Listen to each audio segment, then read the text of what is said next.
할렐루야. 복된 주일입니다.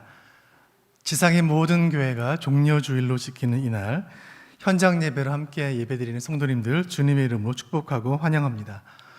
아울러 온라인으로 함께 예배하는 성도님들께 모니터를 관통하는 은혜가 충만하시기를 바랍니다. 3월 마지막 주와 또 4월 첫 주로 이어지는 아름다운 계절을 지나고 있습니다. 목련은 하얗게 피고 개나리는 노랗게 피고 햇볕이 잘 드는 길에는 벌써 벚꽃이 피기 시작했습니다. 이 아름다운 계절보다 더욱 아름다운 것은 주일을 주일로 지키며 예배의 자리를 지키는 바로 여러분인 줄로 믿습니다. 좌우를 바라보시면서 해와 같이 빛난 얼굴로 인사하시겠습니다. 활짝 핀 꽃보다 성도님이 더 아름답습니다. 활짝 핀 꽃보다 집사님, 권사님이 더 아름답습니다. 오늘 주일 말씀을 통하여 이 코로나를 넉넉히 이길 힘과 은혜를 부어주시기를 소원합니다. 교회란 무엇인가라는 질문으로 살아있는 교회 시리즈로 말씀을 나누고 있습니다. 첫 시간에는 베드로의 그 반석 같은 고백 위에 교회가 세워졌음을 알게 되었고, 이 교회는 음부의 권세가 이기지 못하리라는 것을 확신하게 되었습니다. 둘째 시간에는 오순절에 약속된 성령이 임하심으로 그 예루살렘 다락방이 불처럼 타오르는 성령의 공동체가 되어 2000년 교회의 역사가 출범하게 되었다는 사실을 깨닫게 되었습니다. 오늘 세 번째 시간, 오순절 그 이후의 말씀들을 계속해서 나누어 보도록 하겠습니다. 오순절의 성령 강림으로 시작된 예루살렘 교회 부흥은 정말 대단했습니다. 하루에 3,000명 혹은 5,000명이 회심하고 주 앞에 돌아왔고, 앞서서 부흥을 주도하는 사도들의 능력은 정말 놀라웠습니다.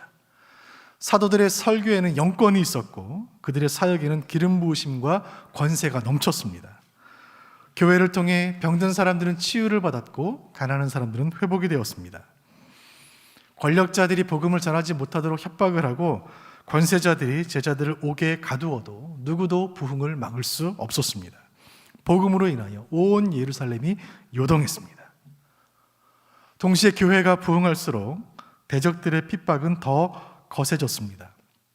유대교 지도자들인 대제사장들, 서기관들의 그 적대감은 교회가 성장할수록 더 날카로워졌습니다. 오순절에 베드로의 설교로 시작된 그 예루살렘의 부흥은 스데반의 설교로 이어집니다. 스데반이라는 분은 예루살렘 교회에 세워진 7 집사님 중에 한 분이셨습니다. 성령과 지혜가 충만했던 스데반이 공회에 잡혀 끌려와 했던 그 스데반 집사님의 설교가 사도행전 7장에 고스란히 다 기록되어 있습니다. 성경 전체에서 한 사람의 설교 전편이 성경에 그대로 기록된 경우가 흔치 않습니다. 댁에 돌아가시면 사도행전 7장 꼭 한번 읽어보시기 바랍니다. 그 설교는 아브라함에서 시작해서 예수 그리스도에 이르는 신구약을 관통하는 그야말로 가슴이 웅장해지는 명설교였습니다. 그러나 스데반의 설교가 끝났을 때 이 패역한 청중들은 자신들의 죄를 지적하는 그 말씀에 마음이 찔려 이를 갈았습니다. 그리고 돌을 들어 스데반을 치기 시작합니다. 7장 59절 보겠습니다. 같이 봅니다. 그들이 돌로 스데반을 치니 스데반이 부르짖어 이르되 주 예수여 내 영혼을 받으시옵소서 하고, 역사의 길이 남을 설교를 마친 스데반은 그렇게 대적들의 돌에 맞아 순교하게 됩니다. 이 마지막 순간에 이 집사님의 기도, 주여 이 죄를 저들에게 돌리지 마옵소서. 여러분, 이 스데반 집사님의 기도는 예수님의 마지막 기도와 얼마나 비슷합니까?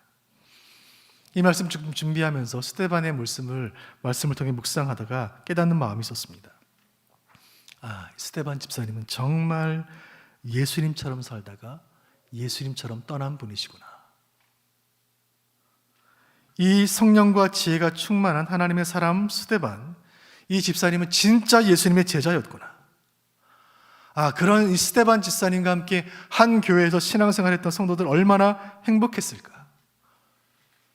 주여 수원 북북의 모든 집사님들은 스데반과 같게 하여 주옵소서.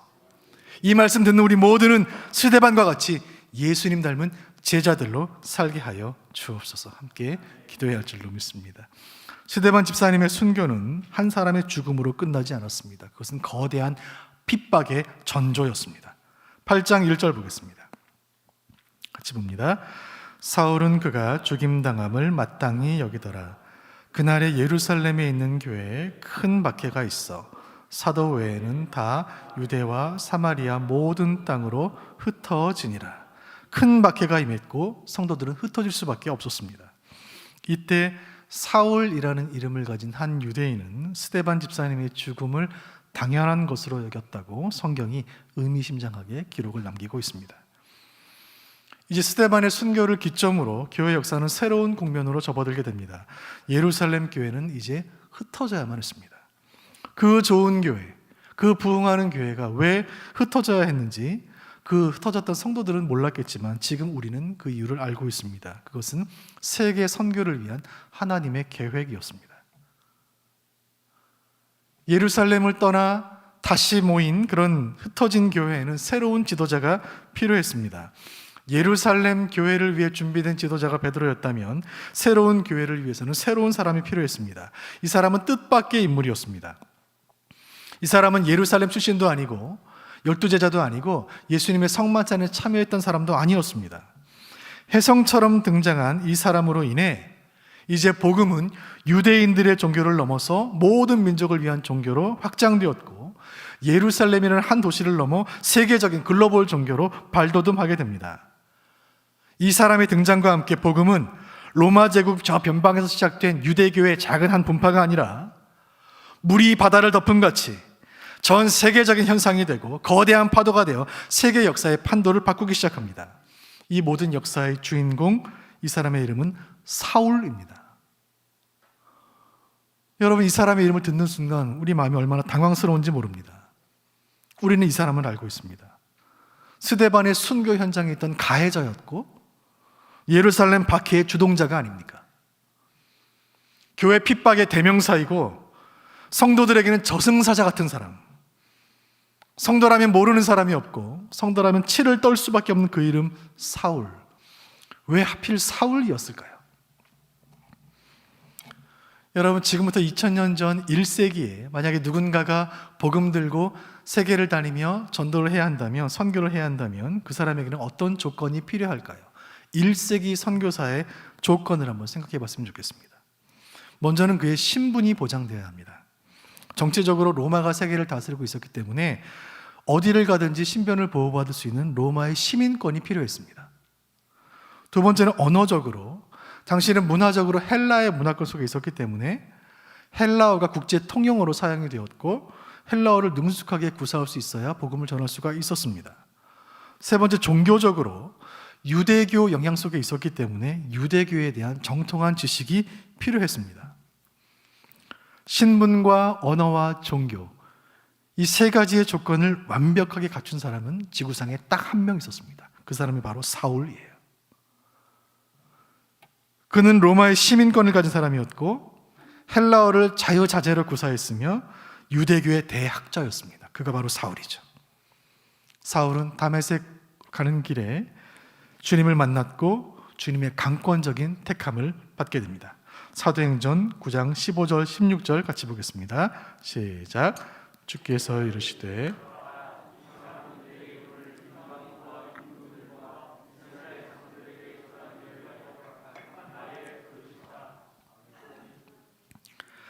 사울은 부활하신 예수님께서 직접 택하셔서 친히 이방인의 사도로 삼으신 인물이었습니다.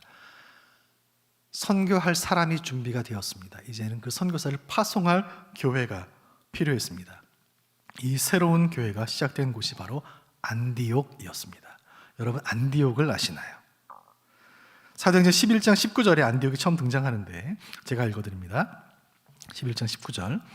그때의 스데반의 일로 일어난 환란으로 말미암아 흩어진 자들이 베니게와 구브로와 안디옥까지 이르러 유대인에게만 말씀을 전하는데, 흩어진 유대인들이, 성도들이 안디옥에 모였습니다. 안디옥은 BC 300년경부터 헬라 제국의 수도였던 큰 도시였습니다. 헬라가 로마에 정복된 이후에는 로마 수리아 속주의 또 수도가 되었습니다. 신약 시대에 이르러 안디옥은 로마 그리고 알렉산드리아 그리고 안디옥, 이 4개의 도시가 로마의 3대 도시였을 만큼 거대한 도시였습니다. 절정기의 안디옥의 인구는 100만 명이 넘었다는 기록이 있습니다. 도시 인구가 100만 명이 넘었다고 해도 별로 놀라지를 않으시는데 수원의 인구가 120만이 넘어서 그런 것 같습니다. 여러분, 지금 세계 인구와 그때 세계 인구를 비교해 본다면 그때 한 도시 인구가 100만이 넘는다는 것은 엄청난 도시였습니다. 안디옥에, 이 대도시 안디옥에 흩어진 유대인들이 모여 거주지를 이루고 있었습니다. 이 안디옥은 정치, 경제, 문화의 모든 면에서 예루살렘을 능가하는 도시였습니다. 이제 안디옥은 예루살렘을 대신하여 복음의 중심지가 됩니다. 찰스 스윈돌이라는 미국의 목사님이 이 안디옥 교회를 이렇게 설명하고 있습니다. 제가 읽어드리겠습니다. 동양과 서양, 선과 악, 도덕과 타락이 퇴비처럼 섞인 토양 속에서 복음이 발아하여 뿌리를 내리고 쓰레기 더미 속에 장미처럼 활짝 피었다. 이 안디옥 교회입니다. 하나님께서 세계 선교를 위한 복음의 전초기지로 안디옥을 택하신 것은 어쩌면 당연한 일인지 모릅니다. 예루살렘에서 오순절 성령 강림으로 교회 역사를 시작하신 하나님께서 이제 이 거대한 국제도시 안디옥에서 새로운 일을 준비하고 계셨습니다. 그 일을 사도행전 11장 25절 26절이 이렇게 기록합니다. 같이 보겠습니다. 시작. 바나바가 사울을 찾으러 다소에 가서 만남에 안디옥에 데리고 와서 둘이 교회에 1년간 모여 있어 큰 무리를 가르쳤고 제자들이 안디옥에서 비로소 그리스도인이라 일컬음을 받게 되었더라. 안디옥의 지도자였던 바나바는 사울을 초청하여 두 분이 함께 한 교회에서 공동 목회를 하게 됩니다. 이 능력 있는 두 목회자의 사역을 통한 열매는 대단했습니다. 1년이 지나자 큰 무리가 교회에 모이게 되었습니다. 그런데 그보다 더 중요하고 주목할 만한 일은 그 도시 안디옥에 살던 시민들이, 예수 믿지 않는 사람들이 그 교회 성도들을 향하여 그리스도인이라고 부르기 했다는 데 있습니다. 이 말씀을, 성경 말씀이 이렇게 기록합니다. 다시 한번 읽어드립니다. 제자들이 안디옥에서 비로소 그리스도인이라 일컬음을 받게 되었더라. 이 그리스도인이라는 말, 영어로 크리스찬. 크리스찬이라는 호칭을 세상 사람들로부터 처음 들었던 성도들이 바로 안디옥 교회 성도들이었습니다. 크리스찬이라는 말은 그리스도 같은 사람, 그리스도인, 그리스도 닮은 사람이라는 뜻입니다. 예수님처럼 살고, 예수님처럼 말하고, 예수님처럼 복음 전하고, 예수님처럼 겸손하고, 예수님처럼 희생하는 사람들, 예수님밖에 모르는 사람들, 이 세상에 살지만 다른 세상에 사는 것 같은 사람들, 고난을 받아도 기뻐하고 핍박을 받아도 감사하는 사람들, 끝없이 희생하고 한없이 양보하며 나누고 섬기는 사람들. 안디옥 도시에 살던 사람들은 저 이상한 사람들을 향하여, 저 교인들을 향하여 그리스도 같은 사람이라는 뜻으로 그리스도인이라고 부르기 시작했습니다. 사랑하는 여러분, 그리스도인이라는 말은 우리에게 얼마나 명예로운 이름입니까? 인도의 지도자 가운데 간디라는 분이 있습니다. 이분은 기독교인이 아니고 영국에서 유학을 했기 때문에 많은 기독교인들을 만났지만 끝까지 예수를 믿지 않았습니다. 그가 예수를 믿지 않은 이유에 대해서 이런 말을 남겼습니다. 간디의 말입니다. 나는 그리스도를 좋아하지만 기독교인들은 좋아하지 않습니다. 그리스도인들은 그들이 믿는 그리스도와 너무 다르기 때문입니다. 라고 말했습니다. 우리를 한없이 부끄럽게 하는 말입니다.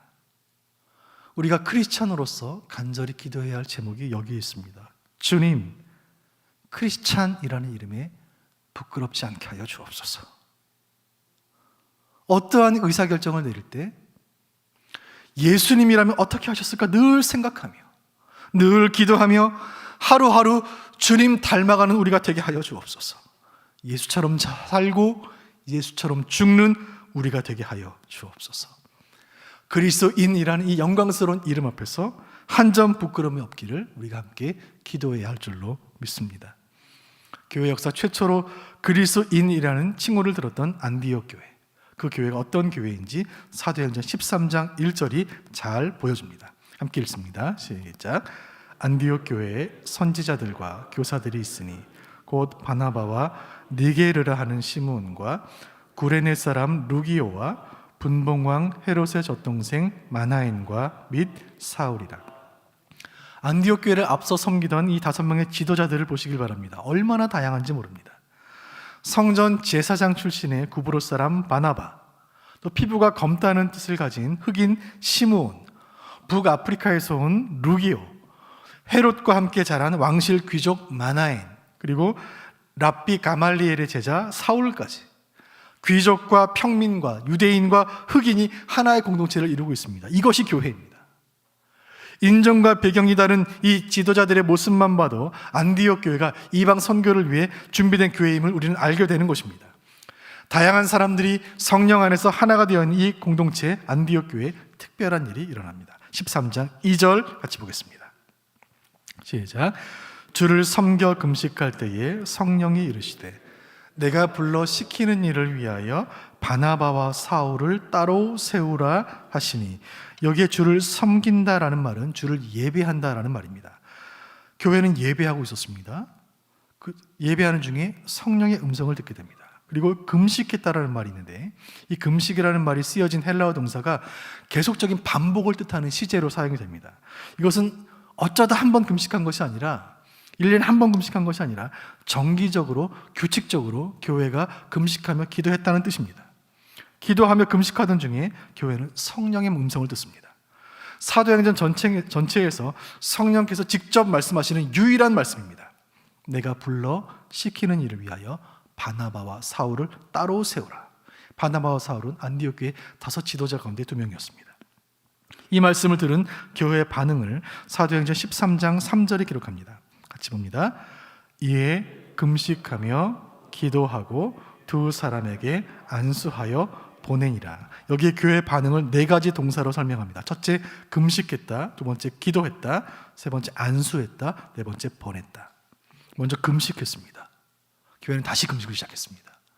안디옥 교회는 세워진 지 얼마 안 되는 교회였습니다. 새로이 세워진 교회의 지도자가 얼마나 중요합니까? 교회 지도자인 사울과 바나바를 선교사로 파송하라는 명령은 교회로서는 순종하기 어려운 말씀이었습니다. 온 교회가 금식을 시작했습니다. 2번째, 계속해서 기도했습니다. 이 중요한 결단을 앞두고 온 교회는 간절히 기도했습니다. 기도하는 중에 온 교회는 하나가 되었고, 기도하는 중에 성령의 음성에 순종하기로 결단하게 됩니다. 3번째, 안수합니다. 교회는 사울과 바나바에게 안수했습니다. 이 안수에는 이런 의미가 담겨 있습니다. 우리 교회가 여러분을 지지하고 기도할 테니 여러분들을, 우리를 대신해서 이 선교의 사명을 수행해 주시기를 바랍니다. 우리는 계속해서 기도와 후원으로 여러분과 함께 할 것입니다. 이 전통에 따라 지금도 교회는 선교사들을 안수해서 파송하는 것입니다. 마지막 4번째, 보내니라. 교회는 성령의 음성에 순종하되 즉각적으로 순종했습니다. 이렇게 하여 최초의 선교사가 파송이 되었으니 그들은 안디옥 교회 지도자였던 사울과 바나바이며, 최초의 선교사를 파송한 교회라는 영예를 안게 된 이 교회는 안디옥 교회입니다. 이제 사울과 바나바는 안디옥 교회를 떠나 선교의 대장정을 시작하게 됩니다. 이때부터 성경은 사울이라는 이름을 바울이라고 바꾸어 기록하며, 바울과 그 일행이 행했던 놀라운 복음의 증거의 사역들을 사도행전에 기록하고 있고, 13권의 바울 서신에 상세히 기록하여 오늘까지 하나님의 말씀으로 보존하고 계시며, 지금 이 시간 성령의 음성으로 이 말씀을 우리에게 말씀하고 계시는 것입니다. 바울과 그 일행을 통하여 이 당시 2000년 전 지중해 세계 전체에 복음이 전해졌다는 사실은 말씀을 읽고 생각하면 생각할수록 놀라운 말씀이에요. 기차도 없고 비행기도 없습니다. 오직 배를 타고 바다를 건너고 걸어서 산을 넘으면서 복음을 전하는 것입니다. TV도 없고 인터넷도 없고 스마트폰도 없습니다. 오직 육성으로 복음을 외치고 편지로 말씀을 적어 보내며 복음을 전하는 것입니다. 선교하던 중에 지중해의 한 섬에서는 박수 무당과 대적해야만 했습니다. 선교하던 중에 유럽의 한 도시에서는 귀신 들린 여종을 제압해야만 했습니다. 유대교의 종교적인 박해에 맞서야 했고, 로마의 정치적인 압제를 견뎌야만 했습니다. 우상 숭배자들과 이교도들과의 영적인 공격에 대응해야만 했습니다. 그러나 바울은 이 모든 것을 이겨냈습니다. 강한 바람을 타고 번지는 산불처럼 성령의 바람을 타고 번지는 복음의 불을 아무도 막을 수가 없었습니다. 그 당시로는 땅끝이었던 스페인까지 복음이 전해졌으니 성령의 역사가 아니고서는 설명하기 힘든 대역사를 이룬 것입니다. 이 모든 사역의 뒤에는 안디옥 교회가 있습니다. 사울과 바나바를 파송하고 그들을 위하여 눈물로 기도하며 물질로 후원한 안디옥 교회. 그 모든 부흥의 역사는 교회를 통해 이루신 기적 같은 역사였습니다. 살아있는 교회 시리즈로 세 번째 말씀을 나누고 있습니다. 설교 가이드의 마지막에 도표가 있습니다. 교회란 무엇입니까? 여러분, 교회는 신앙의 고백의 토대 위에 세워진 고백의 공동체입니다. 여러분, 교회란 무엇입니까? 교회는 성령의 불같은 역사를 동력으로 삼는 성령의 공동체입니다. 오늘 본문을 통해 주님 말씀하십니다. 교회란 무엇입니까? 교회는 복음 증거를 사명으로 삼는 증거의 공동체입니다. 그리스도를 증거하는 것, 복음을 증거하는 것, 이것은 교회가 주 예수께 받은 사명이요, 선교는 교회의 사명이요, 선교는 교회가 이 땅에 존재하는 이유가 되는 것입니다. 여러분, 이 도표를 우리가 마지막 세 번째로 완성하면서 이것이 교회가 주 예수께 받은 사명이라는 사실을 우리 마음의 신비에 새기게 되는 것입니다. 오늘 이 말씀을 세 가지로 적용해 보기를 원합니다. 먼저, 주여 우리 교회를 선교의 비전으로 하나 되게 하여 주옵소서. 우리 같이 한번 읽어보겠습니다. 시작. 선교의 비전으로 하나 되게 하소서. 복음은 그 자체로 부족함이 없습니다. 여러분, 아멘이신가요? 복음은 완전해요. 그러나 복음에 한 가지 필요한 것이 있으니 그것은 증인이에요. 우리 예수님은 부족한 것이 없으신 분이십니다. 예수님께는 부족함이 없습니다. 예수님께 필요한 것 한 가지가 있다면 그것은 증인이에요. 주님은 복음을 그 증인된 제자들에게 맡기셨습니다. 주님이 제자들에게 이 모든 사명을 맡기시고 성령을 보내심으로 교회가 탄생했으니 교회가 해야 할 일은 너무나 분명한 것입니다. 그것은 주님을 증거하는 거예요. 안디옥 교회는 신분과 계급 모든 차이를 넘어 선교의 비전 안에 하나가 된 교회였습니다. 지상의 모든 교회는 선교를 향한 비전으로 하나가 되어야 하는 것입니다. 인종도 신분도 직업도 나이도 모든 것을 초월하여 복음 증거의 비전으로 하나가 되어야 하는 것입니다. 오늘 종료주일을 지나고 이제 내일부터 고난주간을 지나고 부활주일로 이어지는 기독교의 가장 중요한 절기들을 우리가 함께 지나고 있습니다. 오늘 주일 이 거룩하신 하나님 말씀 앞에서 진실되게 스스로를 돌아보아야 할 줄로 압니다. 사랑하는 성도 여러분, 여러분은 복음 증거에 동참하고 계십니까?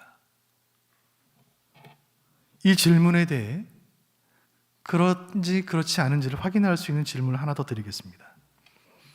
여러분은 여러분의 시간과 여러분의 물질과 여러분의 건강을 어디에 사용하고 계십니까? 복음 증거의 사명을 위해 시간을 내서 영혼을 품고 기도하고 계십니까? 그렇다면 여러분 잘하고 계신 겁니다. 복음 증거의 현장에 몸으로 참여해 본 적이 있으십니까? 그렇다면 정말 잘하고 계신 겁니다. 복음 증거하는 분들을 위해, 선교사님을 위해 정기적으로 물질로 후원하고 계십니까? 주님 크게 기뻐하실 줄로 믿습니다. 사랑하는 목자 여러분, 여러분들이 섬기는 목장에서는 후원하는 선교지가 있으신가요? 가장 여러분, 부모 여러분, 가정들마다 함께 가정 예배 드릴 때 품고 기도하는 선교사님들이 있으십니까? 주님 우리 교회를 선교의 전초 기지였던 안디옥 교회와 같이 사용하여 주옵소서. 성령이여 우리 교회 모든 목장과 모든 가정들은 증거의 공동체로 쓰임받게 하여 주옵소서. 바라기는 우리 수원 북부교회는 주님 다시 오시는 그날까지 복음 증거의 사명을 충성되게 감당하는 증거의 공동체로 쓰임받기를 간절히 소원합니다. 두 번째 적용할 것은 기도보다 앞서지 않게 하소서 하는 기도입니다. 같이 읽어보겠습니다. 시작. 기도보다 앞서지 않게 하소서. 모든 것보다 기도가 앞서야 합니다. 안디옥 교회가 우리에게 모범이 되고 도전이 되는 것은 성령의 음성을 듣고 즉시 기도했다는 데 있습니다. 안디옥 교회는 기도하는 교회예요. 기도하는 중에 선교의 사명을 받았고 선교의 사명을 받고 또 기도했습니다. 금식하며 기도합니다. 주님은 기도하는 교회와 기도하는 성도를 사용하시는 줄로 믿습니다. 예수님 승천하시면서 마지막 남기셨던 말씀, 예루살렘과 온 유대와 사마리아와 땅끝까지 이르러 내 증인이 되리라. 땅끝까지 이르러 증인되리라. 이 말씀을 처음 들었던 그 제자들에게 이 말씀은 얼마나 허황되게 들렸을까요? 땅끝까지 가라니 가당키는 한 일입니까? 제자들이 살고 있던 그 땅, 그 유대 땅은 얼마나 작은 땅인지 우리나라 강원도만 해요. 또 로마 제국이 다스리던 시대에 저 제국의 저 구석의 변방의 한 작은 속주일 뿐입니다. 게다가 그 제자들이 살던 곳은 수도 예루살렘도 아니고 저 유대 땅 저 북쪽에 갈릴리 호숫가에 그 어부들의 마을, 그들은 그 갈릴리에서 태어나 갈릴리에서 고기 잡다가 죽는 날까지 평생을 갈릴리에서 살다가 세상을 떠나는 갈릴리 어부들이었습니다. 그들을 향하여 땅끝까지 이르러 증인되라고 말씀하시는 거예요. 그런데 여러분, 갈릴리를 떠나본 적도 없는 그 시골 어부들이 주님 말씀 그대로 온 세계를 다니며 복음을 전한 줄로 믿습니다. 참으로 이상한 것은 예수님을 믿게 되면 세계를 품는 그리스도인이 된다는 데 있습니다. 예수님을 믿게 되면 세계를 품고 기도하게 됩니다. 유치원 꼬마아이도 예수님 믿으면 세계를 품고 기도합니다. 배움이 부족한 무학의 노인들도 예수님 믿으면 열방을 품고 기도하게 됩니다. 캄보디아가 어딘지, 우즈베키스탄이 어딘지, 케냐가 어딘지 지도에서 찾지를 못하는 사람도 가본 적도 없는 그 땅을 위해 기도하게 되는 것입니다. 어디 있는지도 모르는 나라를 위해 기도하게 되고 어떻게 생겼는지도 모르는 민족들을 품고 눈물을 흘리며 기도하게 되는 것입니다. 사랑하는 여러분, 오순절 그 장면으로 다시 잠시 돌아가 보겠습니다. 성령이 왜 임했을까요? 선교를 위하여. 왜 각기 다른 언어들로 말하게 하셨을까요? 선교를 위하여. 왜 제자들을 성령 충만케 하셨을까요? 왜 각 사람의 머리 위에 성령이 불의 형상으로 임했을까요? 이 모든 질문에 대한 대답은 한 가지입니다. 선교를 위하여. 주여, 수원 북부교회를 안디옥 교회처럼 사용하여 주옵소서. 이 일을 위하여 기도하는 교회 되게 하여 주옵소서. 우리 교회를 이 북수원을 넘어 수도권 선교의 중심지가 되게 하시고 세계 선교의 마무리를 위하여 열방을 기도로 품는 성령의 공동체가 되게 하여 주옵소서. 이 간절한 기도를 통하여 우리 교회를 선교의 사명을 감당하는 교회로 주님 사용해 주실 줄로 확신합니다. 세 번째 적용할 것은 보냄받은 곳에서 선교사로 살게 하소서 하는 기도입니다. 함께 읽어보겠습니다. 시작. 보냄받은 곳에서 선교사로 살게 하소서. 대한민국은 세계에서 두 번째로 선교사를 많이 파송하는 선교 강국입니다. 해마다 여름이 되면 한국교회는 선교 준비로 분주해집니다. 우리 수원북부교회 역시 어느 교회 못지않게 지속적으로 선교사님을 파송하고 협력하고 단기팀들을 보내며 선교 사명을 감당해 왔습니다. 그런데 작년부터 시작된 코로나19라는 전대미문의 세계적인 전염병으로 인해 큰 문제가 생긴 것입니다. 어디에도 갈 수가 없게 된 거예요. 코로나가 아니더라도 우리는 선교할 시간도 없고 건강도 여의치 않고 재정도 부족합니다. 여러분, 어떻게 선교를 해야 할까요? 선교라는 말은 영어로 미션이라고 하고, 이 미션이라는 말은 라틴어 미시오에서 나왔습니다. 이 미시오라는 말은 보냄받았다, 보낸다라는 뜻을 가지고 있습니다. 우리가 예수님을 믿는 순간 우리는 세상으로 보냄받은 그리스도의 제자가 되는 것입니다. 누구도 예외가 없습니다. 우리 그리스도인 모두가 보냄받은 선교사가 되는 것입니다. 선교는 교회가 하는 수많은 사역 중에 하나가 아니라 세상으로 보냄받아 존재하는 그 교회의 존재 자체가 곧 선교인 것입니다. 선교는 비행기 티켓을 예매하고 선교 자금 마련을 위해 바자회를 하고 선교지에 보낼 물품을 모집하는 것만이 그것만이 선교가 아닙니다. 선교는 교회가 존재하는 그 자리에서, 하나님께서 보내신 그 자리에서 증인의 공동체로 존재하는 것 그 자체가 선교이고, 선교는 성도가 살아가는 모든 삶의 자리에서 크리스찬다운 모습을 잃지 않는 그 모습으로 살아가는 것 자체가 바로 선교인 줄로 믿으시길 바랍니다. 말씀을 정리하겠습니다. 교회가 무엇인지를 가장 잘 정의하는 사명선언문은 이것입니다. 같이 사명선언문 같이 한번 읽어보겠습니다. 우리는, 시작, 우리는 세상으로부터 부름받은 하나님의 백성이요, 교회는 세상으로 보냄받은 그리스도의 제자들이다. 우리는 우리 각자의 세상으로, 각자의 가정으로, 각자의 일터로 보냄받은, 미션받은 그리스도의 제자들인 줄로 믿습니다. 오늘 안디옥 교회가 성령의 음성을 듣고 선교사를 파송하며 이방 세계에 복음을 전하는 선교의 전초기지로 쓰임받는 이 모습을 통하여 성령께서 이 시간 우리에게 말씀하십니다. 교회는 증거의 공동체이다. 오늘 이 설교를 들으시는 분들 가운데 이런 생각 드시는 분이 있을 줄 압니다.